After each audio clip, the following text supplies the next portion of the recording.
I had never seen Ethan look so afraid. His hands were clenched into fists, his eyes darting toward the door like he was planning an escape. Eleanor, his mother, stood beside him, wearing a smug smile. And me? I was standing behind the counter of my cafe, gripping the edge so hard my fingers turned white. The place was full of customers, but their voices felt distant. The smell of fresh pastries and brewed coffee filled the air, yet something felt rotten. Because I knew. I just knew this was the moment everything would change. Eleanor took a slow step forward, her expensive heels clicking against the tile floor. She always moved like she was stepping onto a stage, making sure everyone noticed her. Her diamond earrings sparkled under the warm lights, and her designer bag swung at her wrist like a weapon. I didn't speak. I waited. She smiled, tilting her head. Clara, I think it's time we discussed something important. My grip on the counter tightened. What is it? Eleanor's smile widened. Your cafe. I want half of it. The words hit me like ice water. I blinked, certain I had misheard. Excuse me? She sighed, like she was dealing with a stubborn child. I said, I want half of this business. You wouldn't have it if you hadn't married my son, so it's only fair. A laugh almost escaped my lips, but the way she looked at me, like this was a simple transaction, killed it before it could form. I looked at Ethan, waiting for him to step in, to shut this down, to say something. He didn't. His head was down, his shoulders stiff. My heart started to pound. Ethan? He finally looked up, but not at me. His voice was barely a whisper. Maybe just give her something, to keep the peace. The cafe around me blurred, the world tilted slightly, like I had stepped onto unsteady ground. I had built this cafe, spent years saving every dollar, working long nights, perfecting every single thing. I had given everything to make this dream come true, and now they wanted to take it from me?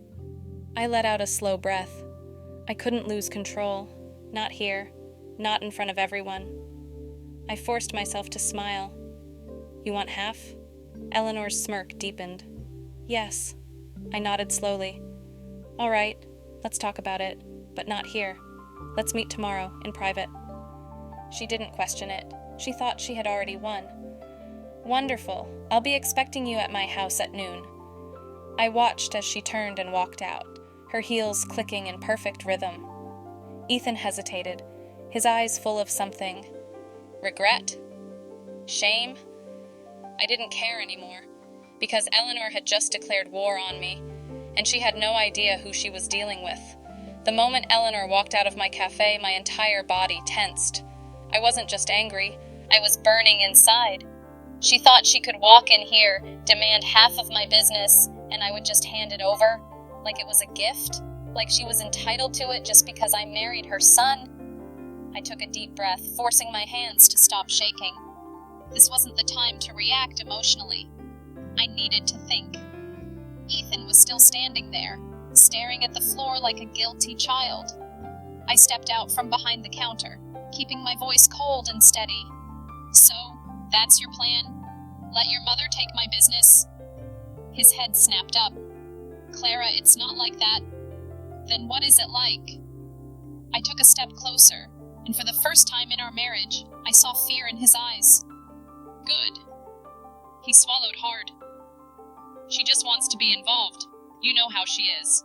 She thinks family should share everything. I laughed. A short, bitter laugh. Number. She thinks family should take everything. Ethan rubbed his face. I didn't mean for it to come out like that.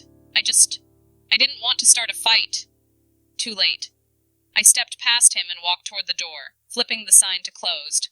The customers inside quickly finished their drinks and filtered out, sensing the tension in the air. Ethan watched them leave before lowering his voice. Are you really going to fight her on this? I turned to him slowly, my heart pounding with rage. Are you really going to stand with her on this? Silence. That was my answer. I picked up my phone and dialed a number. The call barely rang before the familiar voice of my brother Daniel filled my ear. Clara? Everything okay? I kept my eyes locked on Ethan as I spoke. I need your help. It's time we talk about the contracts. Ethan paled. He knew exactly what that meant. The next morning, I arrived at Eleanor's house. It was a massive estate. The kind of place that screamed old money and inherited wealth. The kind of wealth that made people think they were above everyone else. She greeted me at the door with a satisfied smile. "Clara, I'm so glad you've come to your senses."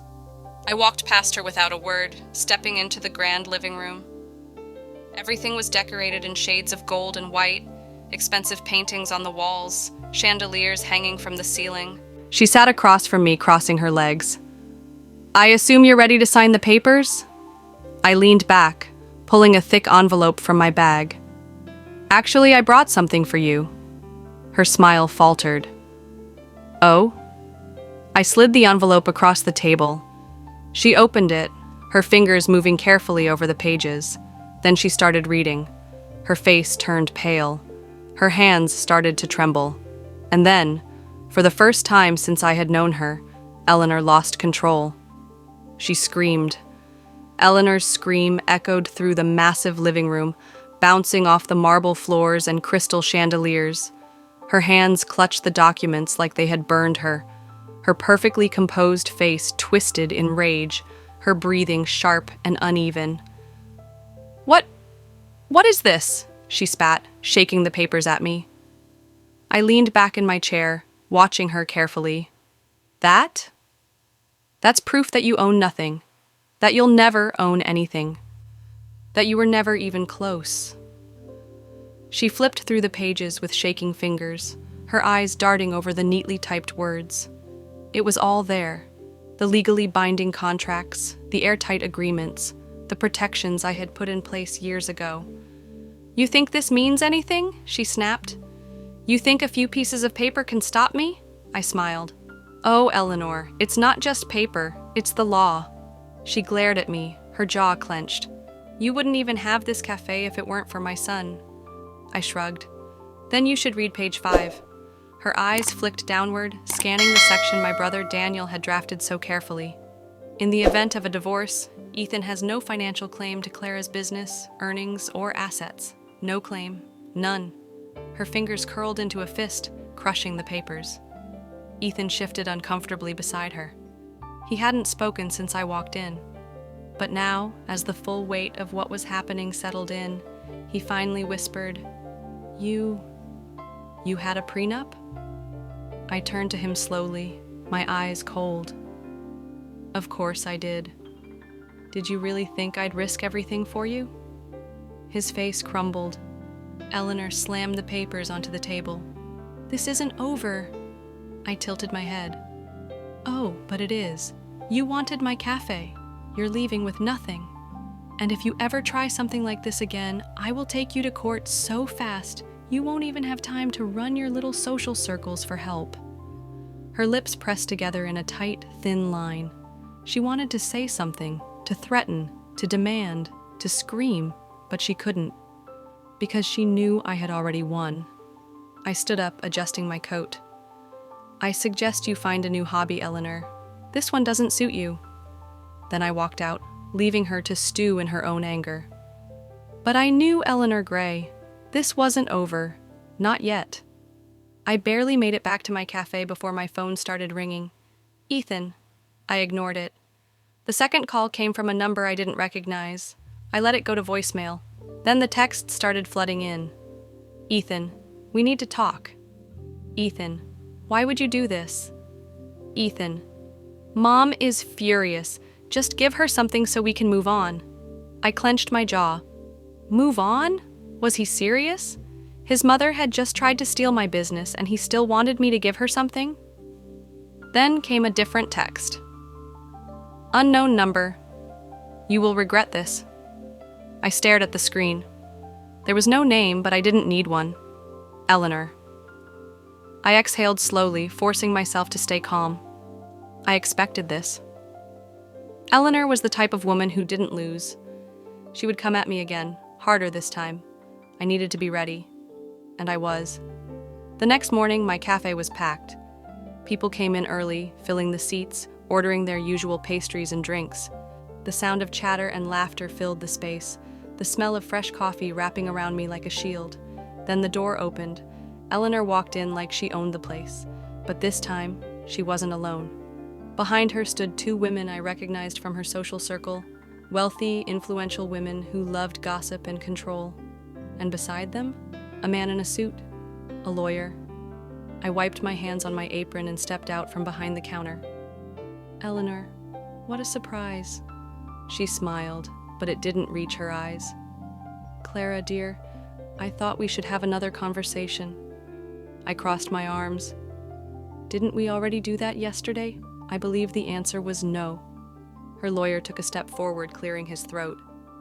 "Mrs. Gray has concerns regarding the stability of this business, considering your marital arrangement with her son.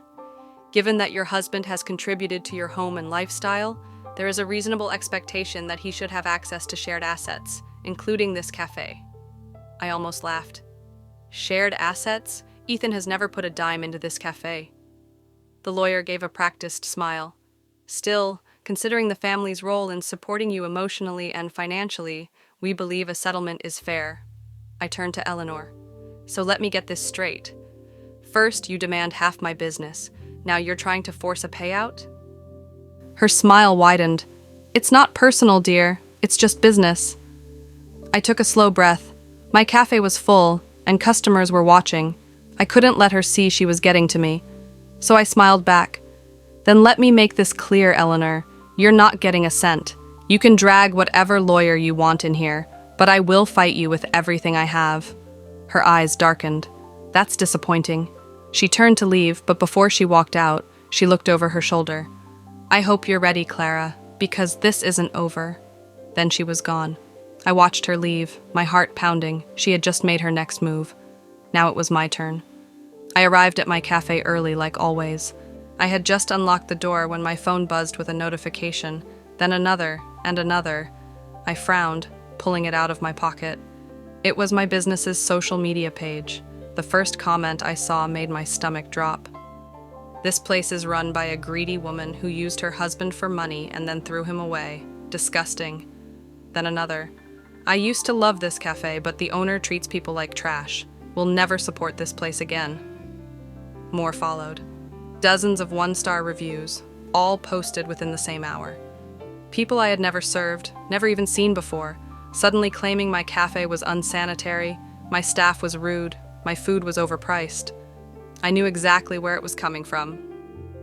Eleanor. I gritted my teeth, scrolling through the damage.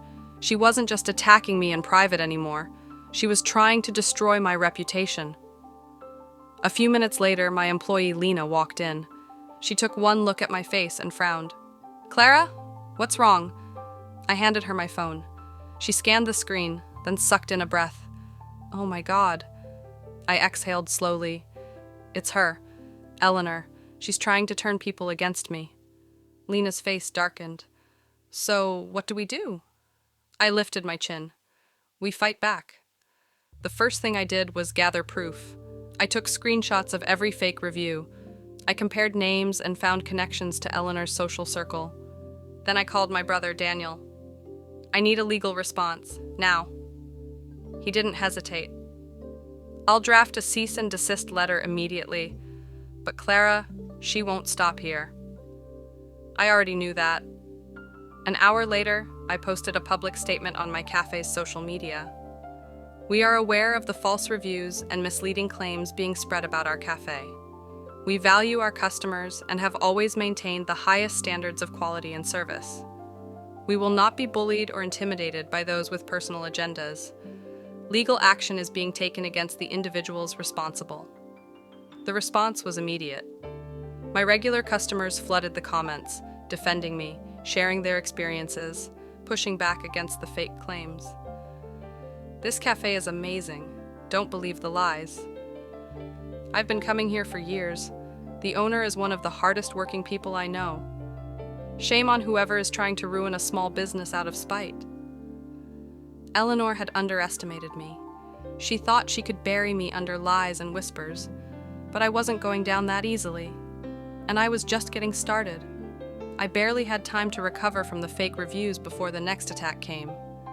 It was a slow afternoon, the cafe finally settling back into its normal rhythm. Customers were coming in, my staff was relaxed, and I started to believe maybe, just maybe, Eleanor had realized she couldn't win. Then the health inspector walked in, a man in a crisp uniform, holding a clipboard, eyes scanning the cafe like he was expecting to find something rotten. I wiped my hands on my apron and stepped forward. "Can I help you?" He nodded, flipping through his papers. "We've received multiple complaints about unsanitary conditions. I'm here for a surprise inspection." I froze. Complaints? Unsanitary conditions? I ran a spotless cafe. My staff followed every regulation. We passed every routine inspection with flying colors. But this wasn't about the truth. This was Eleanor. Again. I forced a calm smile. "Of course. Feel free to check anything you need." For the next hour, he went through everything. The kitchen, the storage rooms, the ingredient labels. He checked expiration dates, inspected surfaces, examined our temperature logs, and he found nothing. Finally, he sighed and closed his clipboard. "Everything looks fine, but since the complaints were filed, I have to follow up with another visit next week." I clenched my jaw. She wasn't just trying to ruin my reputation now, she was trying to shut me down. As soon as he left, Lena stormed up to me. "This is insane. She's trying to get the health department to shut us down." I exhaled sharply. "I know." Lena's hands curled into fists. "We should do something. We should—" I held up a hand. "We will, but not yet." She frowned. "Why not?" I turned toward the window, watching as Eleanor's car passed by the street outside, slow, deliberate, like she wanted me to see her. I wasn't going to react. Not yet. Because while she was busy attacking me, she didn't realize that I was setting a trap of my own. That night, I made 2 phone calls. First, to my brother Daniel. "She just tried to weaponize the health department against me. I need you to dig into her business dealings. I want to know everything." Second, to a journalist I knew from a local business magazine. "I have a story for you, and it's going to be big. If Eleanor wanted war, I was going to end it." Eleanor thought she was in control. She thought she could attack me from the shadows, spreading lies, filing complaints, turning people against me. She wanted me to break, to give in, to hand her what she wanted. But she had no idea that I had been watching, waiting, collecting everything. And now, it was time for her to fall. 3 days later, the article dropped. The headline was brutal. "Wealthy socialites' war on local business. Fake complaints, online smears, and a stolen business dream." The journalist had done their job well. Too well. The article covered everything. The fake reviews, the fabricated health complaints, the legal threats, the harassment. It even went further, exposing Eleanor's financial troubles. Because, while she was busy trying to ruin me, Daniel had dug up her secrets. Her luxurious lifestyle, a facade, her expensive designer bags, bought on credit she couldn't pay off. Her influence, crumbling. And worst of all, she had stolen money from a charity fund she was running. That was the final nail in her coffin. The response was immediate. Her social circle turned on her. The same women who once fawned over her at charity galas now whispered behind her back. Local businesses cut ties. The mayor's office announced an investigation into her charity finances. And the best part? The health department dismissed all future complaints against my cafe. They saw it for what it was, a personal attack. I sat in my cafe, drinking my coffee, watching the world turn against her. Eleanor had spent her life believing she was untouchable. Now she was watching everything burn. That night, Ethan called. I almost didn't answer, but I wanted to hear what he had to say. His voice was shaky. "Clara, Mom says she's sorry. She just got carried away. Maybe we can fix this." I laughed. Actually laughed. "Ethan, your mother tried to destroy my business, ruin my reputation, and have me shut down. There is no fixing this." Silence. Then, a quiet, pathetic whisper. "So, That's it? We're done? I smiled. Cold. Final. Unforgiving. Oh, Ethan. We were done the moment you stood by her side. Then I hung up, and I never looked back. I thought it was over. Eleanor had been exposed, humiliated, and abandoned by the people who once worshipped her. Ethan had lost everything: his wife, his stability, his future. But people like Eleanor don't just disappear. They crawl back from the shadows, desperate for one last chance to win. And that's exactly what she did. It was past midnight when my phone buzzed. I was half asleep, but the second I saw Lena's name on the screen, I sat up. Her voice was panicked. "Clara, get down here. Someone broke into the cafe." I didn't ask questions. I grabbed my keys, threw on a jacket, and drove like my life depended on it. When I pulled up, my heart nearly stopped. The front door was shattered. Glass littered the sidewalk. The lights inside flickered. Shelves were knocked over, tables broken, bags of flour ripped open and thrown across the floor. And in the middle of the mess, Eleanor. She was on her knees, her hands trembling, her clothes covered in flour and coffee grounds. She looked nothing like the powerful woman I had once feared. She looked desperate, broken, insane. I stepped forward slowly, my hands clenched into fists. "Eleanor, what have you done?" Her head snapped up. Her eyes were wild. "This is your fault," she screamed. "You ruined my life. You turned everyone against me." I stayed still, calm, controlled. "No, Eleanor, you did that to yourself." Her breathing was ragged. "You took everything from me, my name, my reputation, my son." I let out a slow breath. "You came after me first." For the first time, her rage cracked. Her lip trembled, her eyes filled with something almost like regret. Almost. But it didn't matter, because it was too late. Outside, the sound of sirens grew louder. Eleanor heard it too. She turned, eyes wide, scrambling to her feet. No, you can't." The police cars pulled up, flashing red and blue lights across the ruined cafe. Officers stepped out, hands on their belts, approaching fast. Eleanor whipped around to face me, realizing what was happening. "Clara, please." But I didn't move. I just watched. And then the officers were on her, pulling her hands behind her back, reading her rights as they dragged her out the door. Her screams echoed through the night, and I didn't feel an ounce of sympathy. The next morning, Eleanor's mugshot was all over the news. Vandalism, breaking and entering, property damage. Her fall from grace was complete. Ethan tried to call me again. I didn't answer, because now I had truly won. And Eleanor Gray? She was nothing. The cafe was a mess, broken glass, overturned tables, spilled ingredients. It would take weeks to fix everything. But as I stood in the wreckage, watching the morning sun filter through the shattered windows, I felt something I hadn't in a long time. Relief. Eleanor was gone. Not just from my life, but from everyone's. Her name was now tied to scandal, crime, and desperation. No one respected her anymore. Her social circle had abandoned her, her charity fraud was under investigation, and now she had been arrested for breaking into my cafe. She wasn't powerful, she wasn't dangerous, she was just pathetic. I was sweeping up broken pieces of ceramic when Lena nudged me. "He's here." I looked up.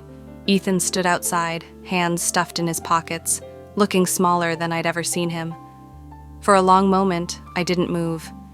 Then, sighing, I walked to the door and pushed it open. Ethan's eyes flickered with hope. "Clara," I folded my arms. "What do you want?" He swallowed hard. I didn't know she would take it this far. I thought she would stop. I cut him off. "You thought she would win." His mouth opened, then closed. He couldn't deny it. I nodded. "That's the difference between us, Ethan. You spent your whole life letting her control you. I spent mine learning how to fight." His shoulders slumped. "I lost you, didn't I?" I didn't even have to answer. He already knew. I turned back toward the cafe. "Goodbye, Ethan." And then I closed the door on him.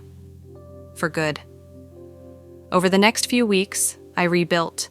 The damage was repaired. The cafe reopened. Customers flooded back in.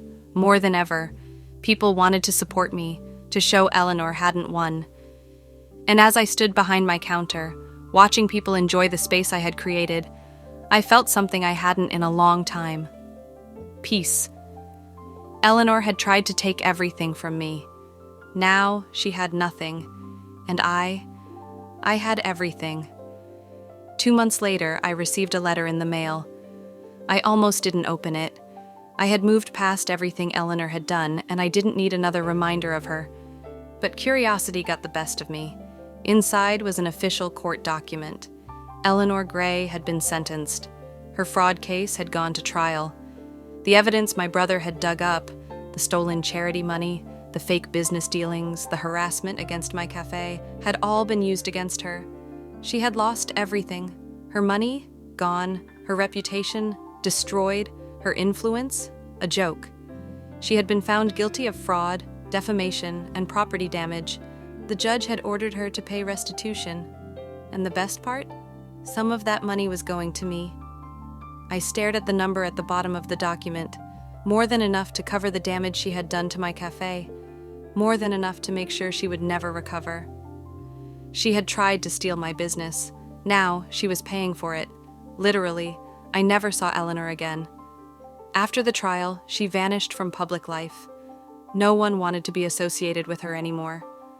Her old friends ignored her, her charity was permanently shut down, and her family stopped speaking to her. As for Ethan, I heard he moved away, got a job in another city. We never spoke again. And that was fine, because I had moved on. My cafe was thriving. Business was better than ever. My customers were loyal, my staff was happy, and I had built something no one could take away from me. Eleanor had spent her life controlling people. Now, she controlled nothing. And me, I was finally completely free.